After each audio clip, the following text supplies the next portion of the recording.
that's obviously why you have to extend your storage capacity by using tapes or floppy disks, that kind of system. Yes, right? the tape or this small floppy, that would handle about, at its maximum packing, its maximum amount it could store, would handle about a whole volume, the characters in a whole volume. And this is about twice the diameter? Yes, it's about double the amount of characters. That would hold about 1.2 million characters as a maximum. Right.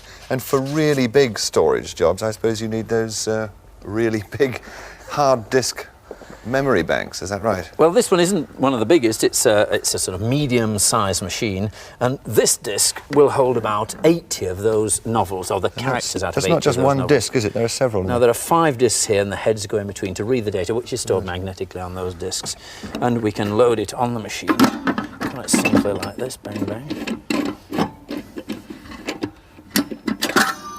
Oh, and there's the magnetic surface. In fact, it looks like magnetic tape, sort of laid out in the form of a flat gramophone record, almost. Well, it's exactly the same principle, of course, but it's obviously much faster to access it, just like a gramophone record. You can pick an individual item of data out on it.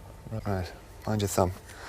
And again, the bigger the machine, the bigger the storage capacity. Yes, this particular machine, although not a very big mainframe machine, it has in fact got 1 million bytes of storage as opposed to the 32,000 that this little micro has. But the breakthrough is going to come with, I think, this, which is the video disc. And this will store the characters on this one disc that you'd need 3,000 books to store.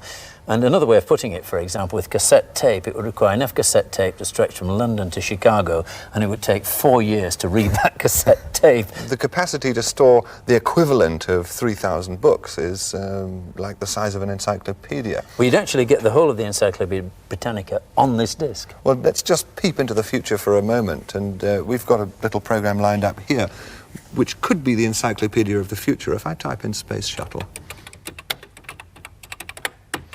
and there's your page of information. The book is open for you, and to make the page move so you can carry on reading it, all you have to do is press the space bar.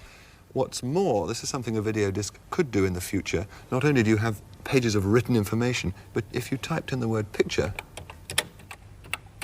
and this is what you get. And make it move by doing that.